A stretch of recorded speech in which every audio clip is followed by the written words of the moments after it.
Sebagai seorang pebisnis yang melakukan perjalanan jauh ke timur untuk mempelajari kemungkinan investasi, saya memasukkan Indonesia ke dalam rencana perjalanan saya. Tak lama setelah kedatangan saya bertemu dengan seorang teman dari Indonesia di restoran Ambassador Jakarta. Saya sering bepergian, tetapi Indonesia adalah hal baru bagi saya. Dan saya suka melihat tempat baru dan bertemu dengan orang baru. Sebuah tempat baru, katanya. Indonesia adalah banyak tempat. Satu negara ya dengan 90 juta penduduknya, negara terpadat ke-6 di dunia.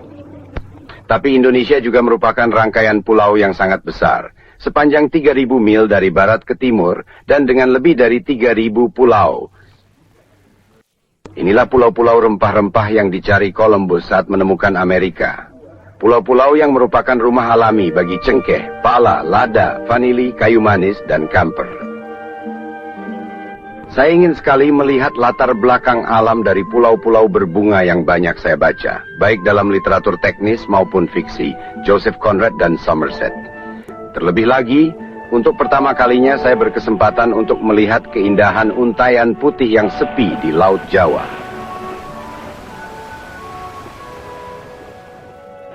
Bukit dan gunung menghijau oleh abu dari gejolak gunung berapi yang membentuknya. Bromo, rumah dewa api kuno, menggerutu dalam kabut lautan pasir yang luas, sungai-sungai yang tenang, jalan raya yang telah berusia berabad-abad bagi penghuni hutan, dan arteri perdagangan modern yang melintasi Pulau Sumatera dan Kalimantan.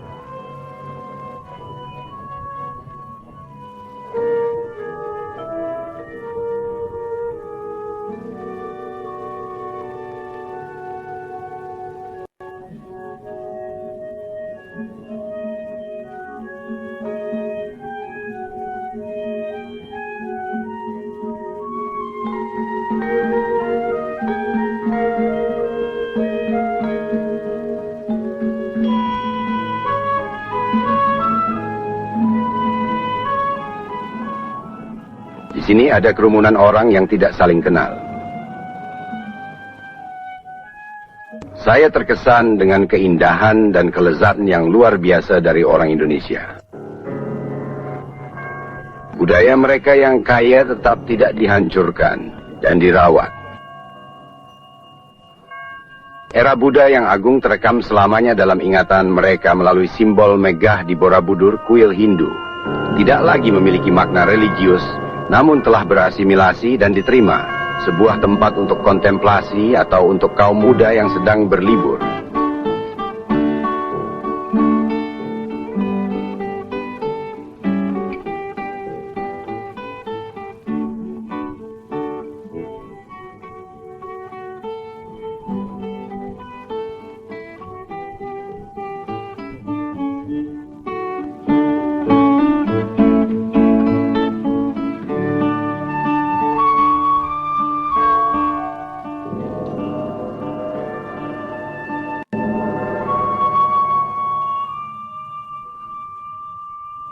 Sebagian besar penduduk Indonesia beragama Islam, dan banyak masjid berdiri di kota-kota besar dan kecil.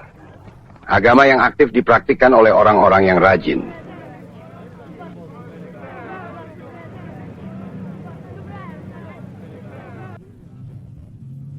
Di sini, di Jawa, pulau yang hanya sedikit lebih besar dari Portugal, ada 54 juta orang yang bergerak, sibuk dengan tugas-tugas harian mereka. Namun, negara yang ekonominya dulunya berbasis pada pertanian ini sedang melakukan modernisasi dengan cepat. Dengan kekayaan alam Indonesia yang luar biasa dan keterampilan serta energi mereka sendiri, orang-orang ini akan membantu negara mereka maju dalam kemajuan ekonomi.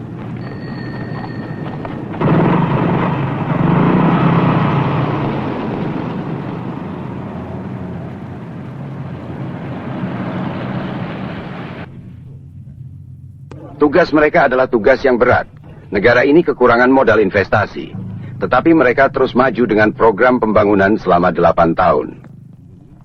Kota-kota sibuk dan kebutuhan akan komunikasi yang baik terpenuhi. Namun dengan tugas-tugas yang dihadapi Indonesia, saya menemukan sedikit tegangan. Ada waktu untuk bersenang-senang, ada tempat untuk masa muda.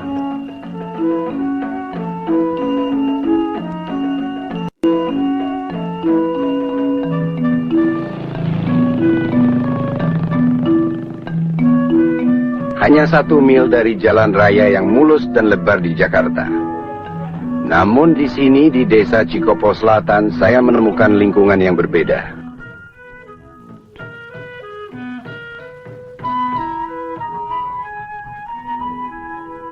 Di dekat sini adalah ibu kota kerajaan Sunda kuno yang berkuasa dari abad ke-12 hingga ke-16. Dan bahasa Sunda masih menjadi bahasa yang digunakan oleh orang-orang tua. Bagi banyak orang, kehidupan yang tenang ini lebih disukai. Namun seringkali di banyak negara, pemandangan pedesaan juga merupakan tanda kemiskinan. Di sini kehidupannya sederhana. Ya, dengan adat istiadat lama, seperti penggunaan dinding prefabrikasi dari daun lontar. Namun, kehidupan yang bahagia dengan waktu untuk hal-hal masa lalu yang tetap hidup sebagai bagian dari negara ini. Adegan masih digunakan untuk menceritakan kisah Hindu Ramayana, Brahma, Putra Krishna, dan Udel.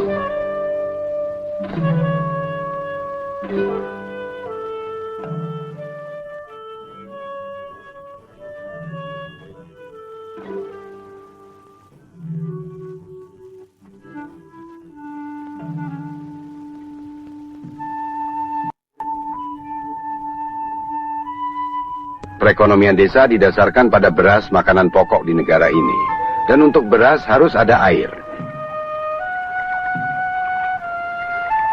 Sawah yang tenang dengan cerdik ditanami oleh orang-orang yang memiliki keahlian dalam menciptakan sistem irigasi sejak 2000 tahun yang lalu.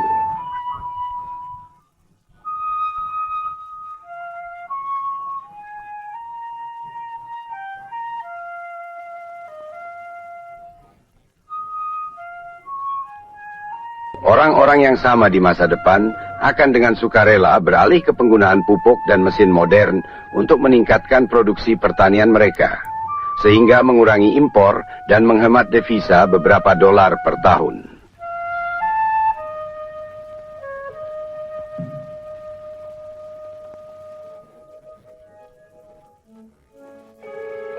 Ini adalah produksi, 2 jenis yang berbeda. 1,5 juta spesies tanaman menarik perhatian para ahli botani dunia ke kebun raya Indonesia di Bogor, Jawa. Di sini kelapa sawit percobaan pertama ditanam, pohon karet pertama di Hindia Timur, pohon kina pertama di luar Amerika Selatan. Semua ini sekarang menjadi perusahaan pertanian utama di Indonesia.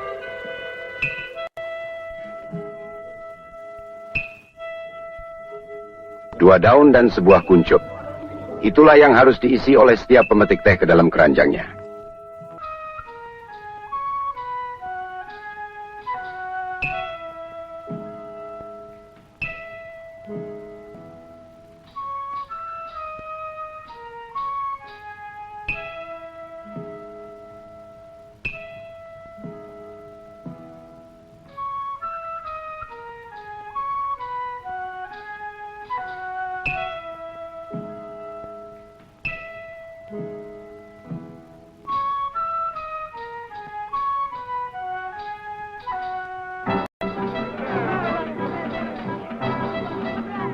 Bahkan di perkebunan teh, 1000 pekerja berpakaian untuk acara tersebut. Sebuah pemandangan yang gaya dan bahagia.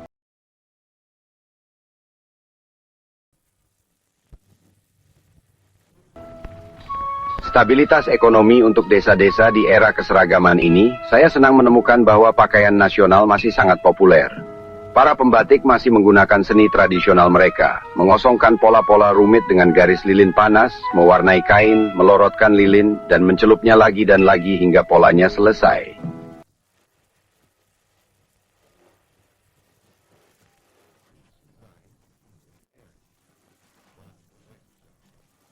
Setiap desain adalah khas area 1 untuk Jawa Barat, dan ini dibuat hanya untuk desa-desa nelayan di Jawa Tengah.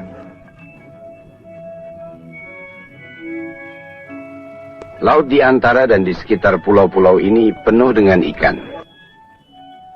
Meskipun kapal penangkap ikan modern yang digerakkan oleh listrik masih jarang, industri perikanan Indonesia mulai mengembangkan industri perikanan berskala besar dengan adanya pabrik pengalengan tuna di Bali, pulau di sebelah timur Jawa, dan pabrik pengalengan ikan di Ambon. Rumah yang bahagia dengan burung berkicau. Bagi saya, pepatah lama ini berarti Jawa Timur. Karena di sini hanya ada sedikit rumah yang tidak memiliki burung. Orang Jawa adalah orang yang logis. Mereka mengatakan bahwa burung itu hidup di atas pohon. Jadi alangkah bahagianya dia berada di atas. Dan karena itu kita juga akan bahagia. Saya tidak ingin meninggalkan desa dan masyarakatnya. Tetapi saya belum sampai pada bagian terpenting dari misi saya. Saya harus mencari tahu lebih banyak tentang kemungkinan investasi asing di negara ini. Investasi yang dapat saling menguntungkan bagi investor dan Indonesia. Saya menelepon seorang pengusaha Indonesia di Surabaya. Saya ceritakan kepadanya apa yang telah saya lihat. Pedesaan dan beberapa industri pertanian yang hebat. Teh, kopi, kopra, beras, dan minyak kelapa sawit. Dia ingin saya melihat lebih banyak lagi kawasan hutan yang luas di Kalimantan atau Borneo dan hutan-hutan di Sumatera.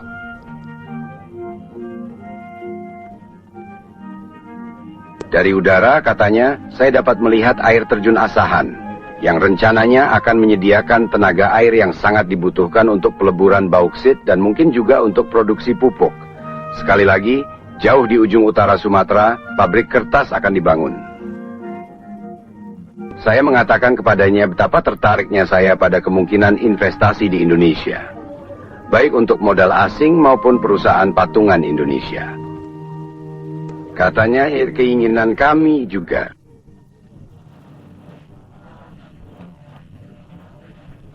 Ya, gedung-gedung baru terus bermunculan. Karena Indonesia harus membangun untuk menampung pabrik-pabriknya yang baru dan modern.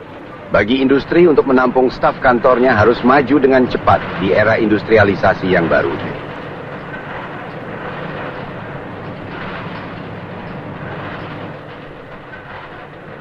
Pabrik semen Indonesia di Jawa Timur, salah satu kunci dari program pembangunan. Bangunan baru untuk menampung pabrik baru dan modern untuk industri. Industri tekstil dibuka pada tahun 1958 dengan hasil produksi 50.000 meter per hari. Pabrik ini masih hanya memenuhi 15% kebutuhan Indonesia. Dalam hal ini, semua pemegang saham adalah orang Indonesia. Ada peluang yang jelas untuk investasi lebih lanjut dalam industri tekstil.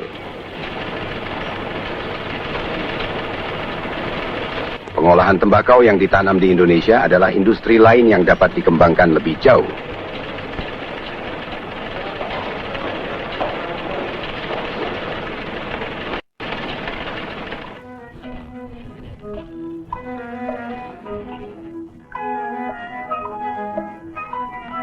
Latex dari pohon karet. Dari kebun-kebun kecil ini, Indonesia dapat menghasilkan lebih dari 30% pasokan karet dunia. Ada pabrik-pabrik yang memproduksi karet menjadi ban dalam, sepatu, dan kasur. Tetapi masih banyak lagi yang dibutuhkan. Penanaman tebu adalah salah satu industri pertanian terpenting di Indonesia. Namun ini saja tidak cukup. Gula, seperti halnya sumber daya alam lainnya, mencapai nilai yang sebenarnya hanya jika dikembangkan secara ekonomi dan dibawa ke pasar dunia.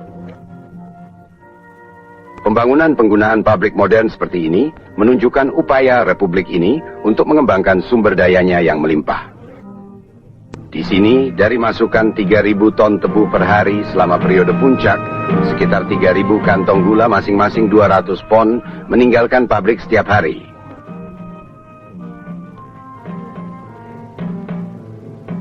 Di pabrik ini saja, termasuk pergunanya, ada 6.000 pekerja yang dipekerjakan.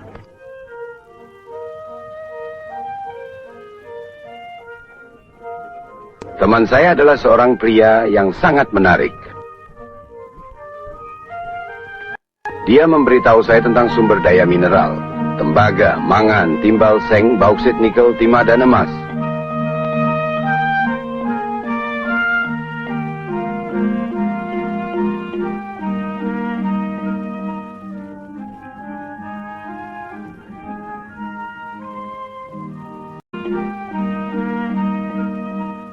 Dia sopan dan sangat membantu.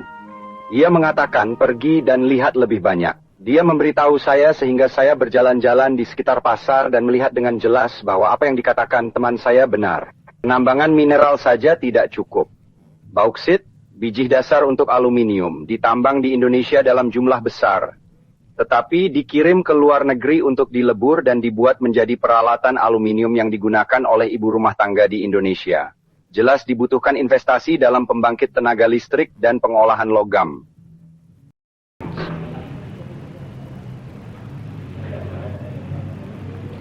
Di pulau-pulau ini ada kemajuan industri lainnya. Pabrik modern ini membuat pasta gigi yang tidak lagi harus diimpor.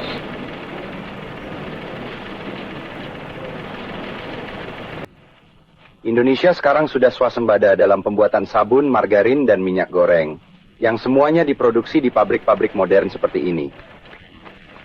Dari pasokan kelapa yang melimpah di negara ini.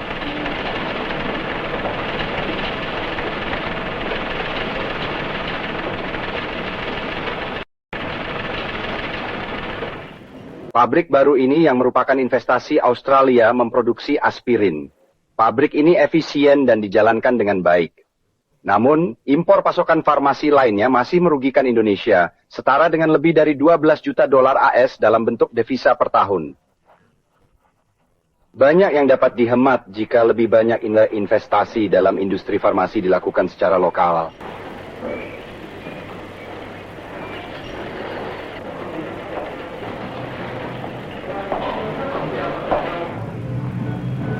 Saya melanjutkan perjalanan, melakukan perjalanan agar saya bisa merasakan suasana negara ini.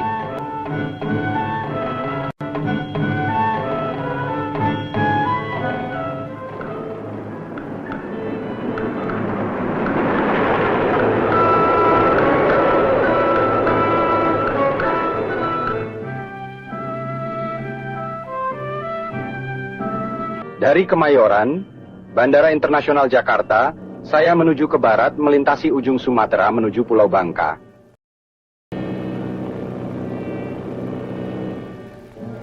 Di sini dari Laut Jawa, sejumlah besar timah dikeruk oleh beberapa kapal keruk terapung terbesar di dunia.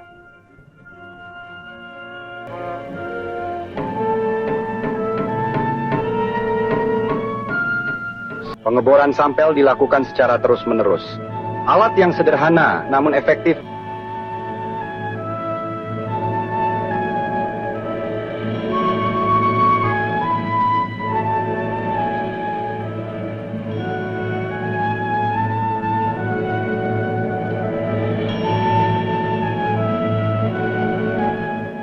untuk mengambil biji timah dari dasar laut yang lunak, yang dulunya merupakan bagian dari deposit besar di pulau ini. Dari penambangan terbuka ini, diperkirakan lebih dari 1 juta ton timah telah ditambang sejak awal abad ke-18. Dan saat ini, industri di Pulau Bangka berada di urutan kedua, setelah daerah penghasil timah terbesar di Malaya. Namun seperti yang saya temukan dalam kasus pertambangan bauksit, konsentrat timah Indonesia harus dikirim ke luar negeri untuk dilebur. Dan lempengan timah sering kali langka di dalam negeri. Pulau Timah Bangka, yang disebutkan dalam kisah-kisah Sinbad Sang Pelaut, telah menghasilkan timah setidaknya selama 1000 tahun. Selama periode ini, mereka juga menanam lada pada tanaman merambat yang menutupi sebagian besar pulau. Dari sini pada tahun 1603, kargo pertama yang berisi lebih dari 1 juta pon lada dikirim ke dermaga Thames di London.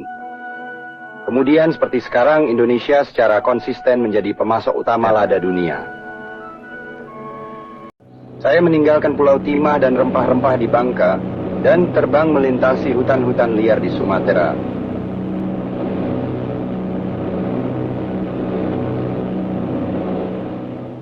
Danau Toba dan air terjun Asahan.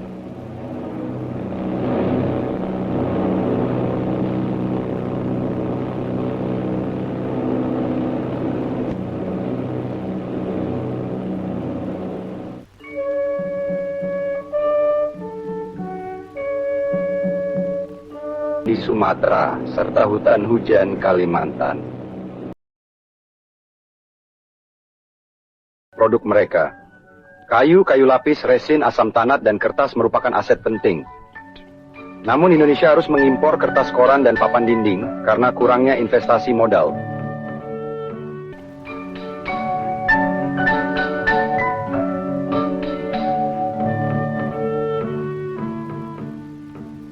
Pabrik penggergajian kayu modern yang terletak di dekat tepi Sungai Siak di Sumatera ini didirikan oleh modal swasta Indonesia yang dibantu oleh pinjaman dari Perancis.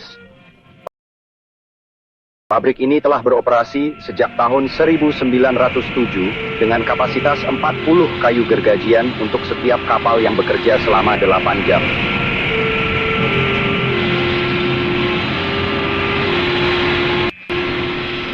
Meranti merah tua sejenis mahoni menghayu yang berharga. Kayu ini diproduksi dalam skala kecil namun efisien.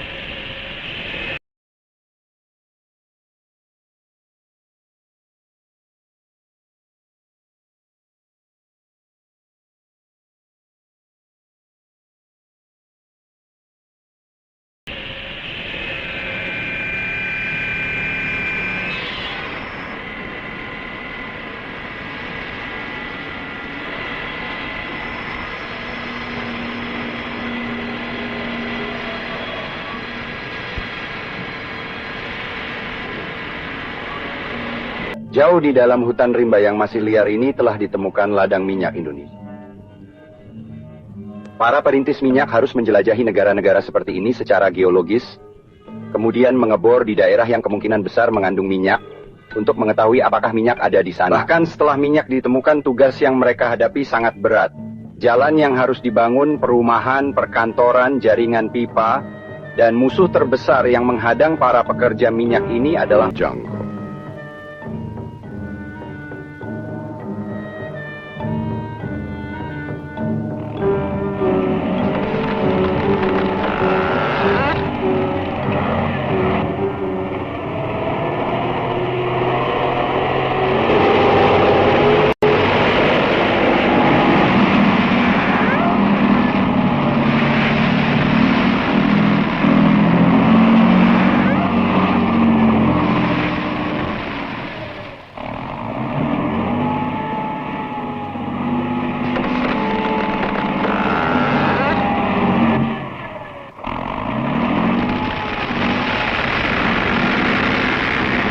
Dan mesin-mesin menyerang hutan membersihkannya. Di sekitar rawa-rawa,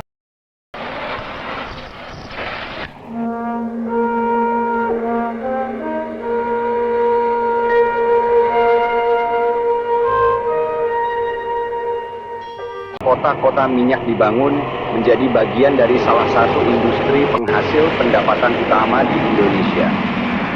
Minyak bersaing dengan karet sebagai ekspor penghasil uang terbesar. Keahlian, peralatan, dan uang dari luar negeri telah menciptakan industri yang hebat ini, di mana orang lokal dan uang domestik ini memainkan peran.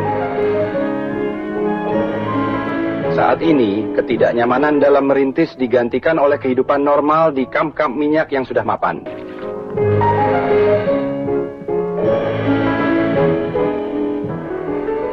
Peradaban Amerika, Indonesia, Australia, dan Inggris yang diciptakan oleh para penambang minyak, di mana baru-baru ini hanya monyet yang melolong dan harimau yang berkeliaran.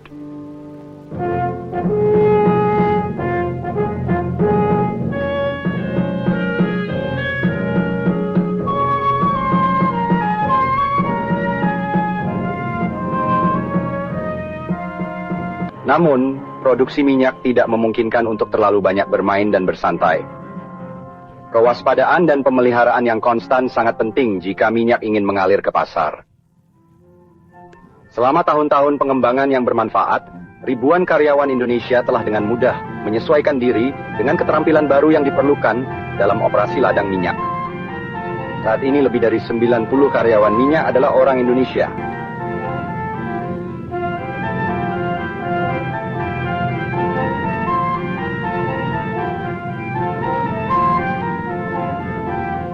Salah satu efek tak terduga dari perintisan ini adalah munculnya suku-suku pemburu liar dari hutan yang hampir tak bisa ditembus.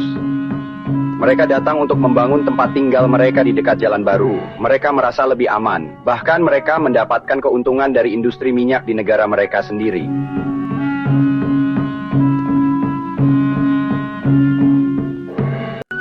jalur pipa minyak dan komunikasi yang mereka ikuti. Dan jalan-jalan baru sedang dibangun melalui rawa-rawa dan hutan-hutan yang mengepul di Sumatera menuju laut.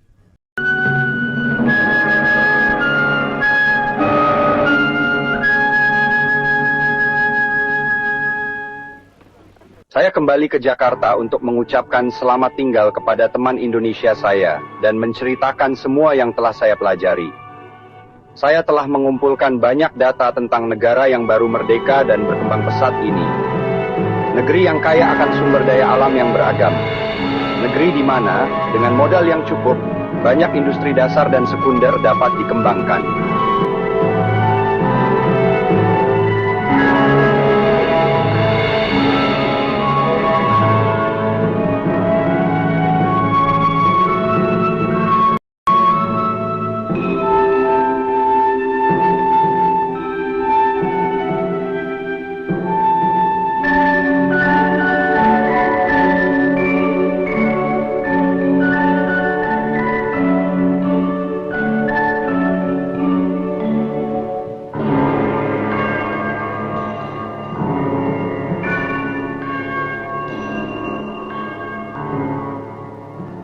Kemudian saya teringat melihat seorang wanita muda menaiki anak tangga kuno Borobudur.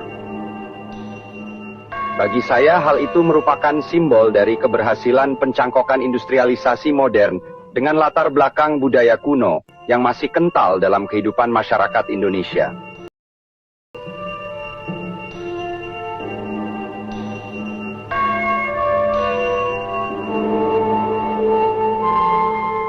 Perjalanan saya mengarah ke barat, menuju bisnis memasuki kota-kota besar. Tetapi saya tahu bahwa saya harus kembali. Pulau-pulau hijau dengan masa depan yang cerah.